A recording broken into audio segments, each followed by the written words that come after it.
Assalamualaikum warahmatullahi wabarakatuh. Saya Putri Puspitasari dengan NIM 1904015063 Fakultas Farmasi dan Sains UHAMKA.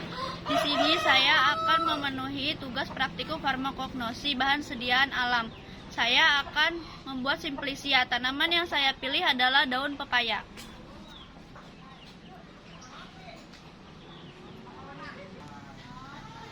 Simplisia merupakan bentuk jamak dari kata simplex yang berasal dari kata simple yang berarti satu atau sederhana. Istilah simplisia digunakan untuk menyebutkan bahan-bahan obat alam yang masih berada dalam wujud aslinya atau belum mengalami perubahan bentuk.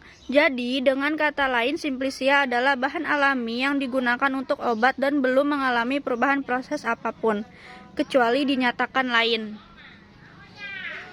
Simplisia dibagi menjadi 3 golongan. Yang pertama itu simplisia nabati, yang kedua itu simplisia hewani, yang ketiga itu simplisia pelikan atau mineral.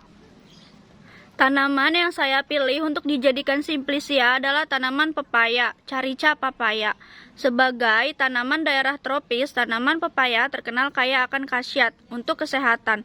Hampir setiap bagian pohon pepaya mulai dari buah, bijinya hingga daun pepaya bisa dimanfaatkan. Tanaman dengan nama latin Carica papaya ini merupakan tanaman yang memiliki rasa pahit. Namun di berbagai daerah, khususnya di daerah saya, Kabupaten Tangerang, banyak sekali orang yang memanfaatkan daun pepaya ini sebagai lalapan. Khususnya daun pepaya yang masih muda. Namun sayangnya banyak orang yang terkecoh akan rasa pahit daun pepaya sehingga enggan mengkonsumsinya. Padahal rasa pahit tersebut adalah salah satu faktor yang membuat khasiat daun pepaya begitu mujarab. Di antara sejumlah manfaatnya yaitu untuk obat demam berdarah, untuk obat anti malaria, meningkatkan imunitas tubuh, menurunkan tekanan darah, melancarkan produksi ASI. Tahapan pertama pembuatan simplisia adalah proses pengumpulan bahan.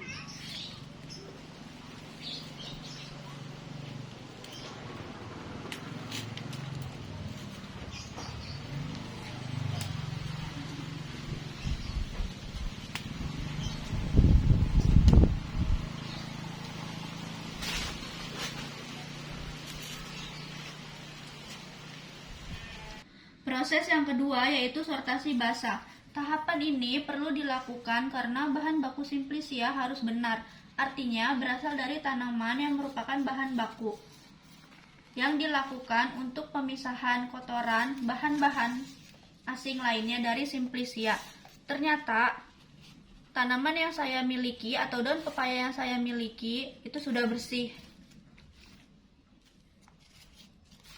Proses yang ketiga yaitu pencucian. Pencucian dilakukan menggunakan air bersih dan mengalir. Dilakukan untuk menghilangkan tanah dan pengotor lainnya yang melekat pada bahan simplisia yang dapat mempercepat pertumbuhan mikroba.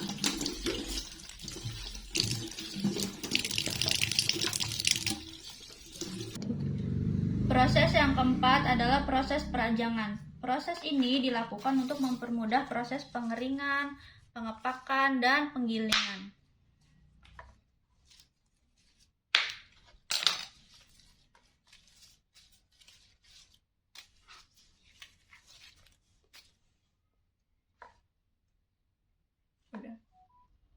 Proses yang keempat yaitu proses perajangan. Proses ini dilakukan untuk sebelum dilakukan proses berikutnya dilakukan penimbangan. Tujuannya adalah untuk mengetahui berat basa saat tumbuhan sebelum pengeringan. Hasil penimbangannya yaitu 20 gram.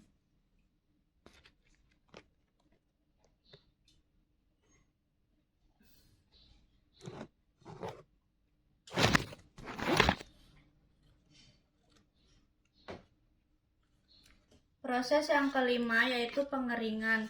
Tujuannya, pengeringan untuk mendapatkan simplisia yang tidak mudah rusak, sehingga dapat disimpan dalam waktu yang lebih lama, dengan mengurangi kadar air dan menghentikan reaksi enzimatik, akan dicegah penurunan mutu atau perusakan simplisia. Menurut persyaratan obat tradisional, pengeringan dilakukan sampai kadar air tidak lebih dari 10%.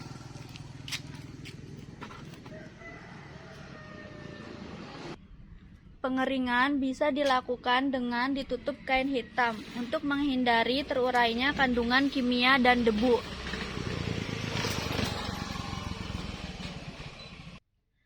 Proses yang keenam itu sortasi kering. Tujuannya untuk memisahkan benda-benda asing, seperti bagian-bagian tanaman yang tidak diinginkan, dan pengotor-pengotor lain yang masih ada, dan tertinggal pada simplisia kering. Proses yang ketujuh yaitu penyerbukan. Proses ini dapat dilakukan dengan cara menumbuk atau dengan di blender bahan simplisia. Tujuannya untuk membentuk simplisia menjadi bubuk atau serbuk, sehingga mudah dilakukan proses penyimpanan.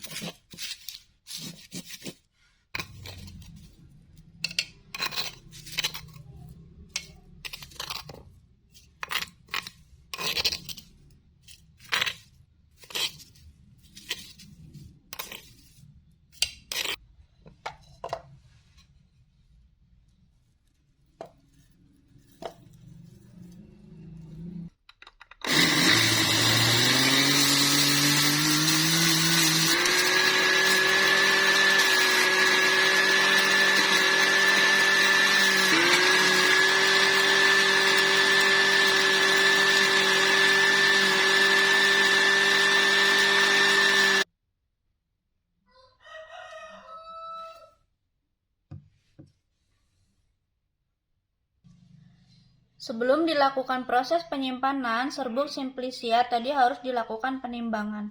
Tujuannya adalah untuk mengetahui berat kering dari simplisia.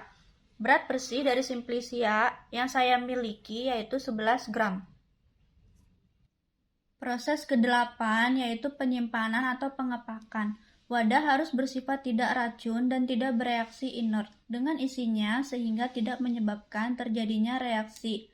Serta penyimpanan harus ada warnanya, baunya, rasanya, dan sebagainya pada simplisia. Jadi wadah yang tepat adalah botol kaca.